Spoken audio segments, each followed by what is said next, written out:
Hi Pep, I just wonder if you can update on the team news, please. How's Rodri for a start? Not for tomorrow. Kovacic, how is he progressing? Not for tomorrow. Okay. Anybody else in problems? Everybody for tomorrow. Okay.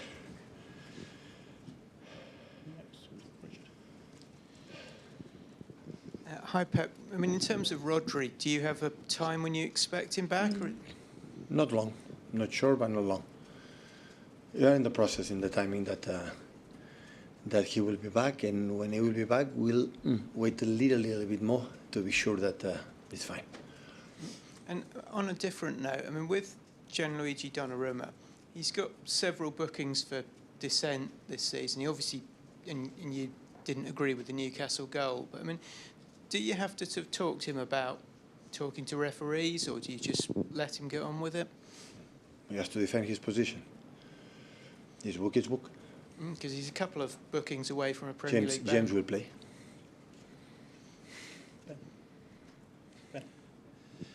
Pep, there was evident frustration among the group at the end of that Newcastle game. How easy is it for that to get that out of the system, I suppose, because you've got a game so quickly coming up, a big game in Europe? No, it's immediately forgotten. The night a little bit thoughts about what happened, but it's massively important. So we have a half of our way in the group stage. We make an incredible good 4 games, because even again the Monaco we play outstanding, and now we start the last 4 games, 2 at home, 2 away tomorrow. 13 the table in Bundesliga, massively important game to finish what we want to finish in the first 8, and of course winning tomorrow and 1 more point will be already qualified for the next round in front of the 23 or 24 teams like last season was in the first half in the Bruges game. Last one were out, so that's why tomorrow is important, and focus is what you have to do. And is this group good at moving on from disappointment from your experience? There's lots of players you've been with for a long time. And we have to. I don't know who will be able, but we have to. What happened in the past doesn't count. Hi Pep, it's your 100th Champions League game in charge of Manchester City tomorrow. How do you reflect on that achievement and in reaching another milestone in your coaching career? I realize I'm getting old. Every weekend is a milestones. So it's quite good. It means that every season we have been there. So the only team in England for the last 10 years, every season we have been there, and hopefully next season we'll be there too. So yeah, it's a huge competition. So nice, special for the players. They love it, managers and everyone. And to challenge yourself for the best teams in Europe is incredible, huge experience for the club. Is in terms of reputation, prestigious and financial issues, is massively important. The victory in 2023 will be the highlight, I guess. Are there any matches in that period which still keep you up at night, which you think, oh, what could have been? Yeah, there are, I would say, more disappointments. I would say that good moments. You know, have been a good moment, especially in group of stages. We have been top every season except last season for a new format. But before it was always, before 1 or 2 games, we were qualifying, and after. Yeah, we more moments in quarterfinals, semifinals for little margins, last minutes, and decisions that we cannot control. We are out, and it happened a lot. But of course, have been a top experience, good moment, but moments about define a team, a club, and sporty staff. So not everything is a flowers road, and everything is easy and comfortable. It's part of who we are. We had built as a team, as a club, and important we live it. That is what remains. Hi, Pep. You could come up against Claudio Echeverri tomorrow. Obviously, he's on loan at Bayer Leverkusen. He didn't get on at the weekend. He's not played a lot of minutes this season. Is that a worry for you that he's not really involved there and not getting game time at Bayer Leverkusen? Always we love that the players alone play a lot of minutes. The intention is always there. We have an incredible appreciation about him as a football player and what happened in Leverkusen. You have to ask, I don't know because I'm not bit involved, I didn't speak with him.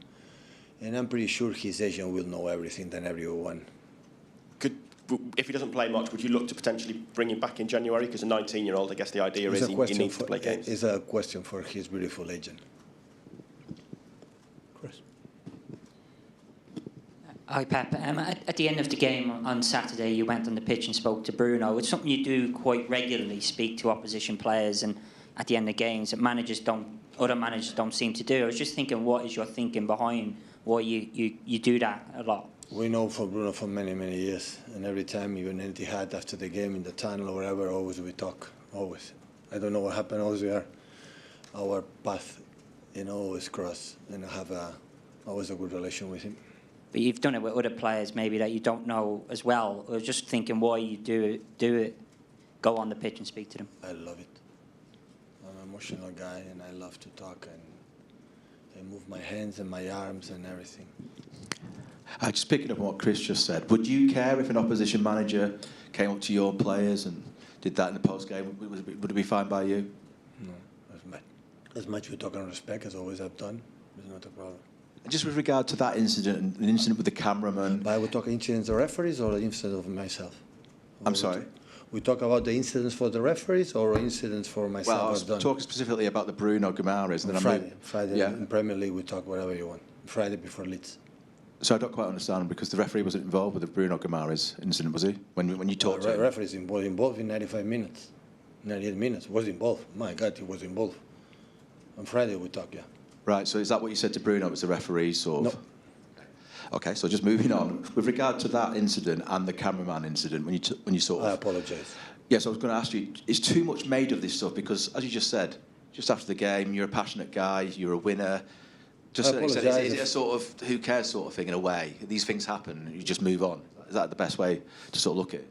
No, I feel embarrassed, ashamed when I see it. I don't like it. I apologise for the camera after 1 second. So... But that's what I'm asking. Do you even need to? Because it just happens, doesn't these things? I am who I am. Even 1,000 games, I'm not a perfect person. I make a huge mistake, so it's not about that, but I don't regret. What is for sure, I defend my team and my club. That's for sure. The reason why is I want to defend my team and my club. That is no doubt. Because from my experience to win the Premier League, I have to do 100 points and 98 points. Otherwise, we don't win. That's for sure. Will you get 98 points this season, maybe? Losing 4 games in 12, I have to improve a lot. So, and even in the contenders. But mathematically, it's possible. What? 98 points. Well, mathematically, it's possible to win the Champions League and FA Cup and Carabao Cup and the Premier League. So that's for sure. Even the teams mathematically can win the trebles and 4 Premier Leagues in a row. Mathematically, in 4 years can happen. Sorry? Quadruple this season, maybe?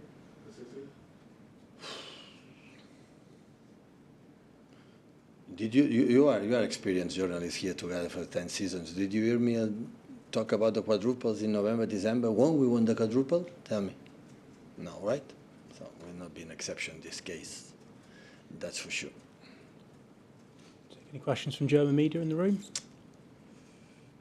No? Done? All right, thanks everyone. No Leverkusen? No? Okay, good. Thank you. Thank you.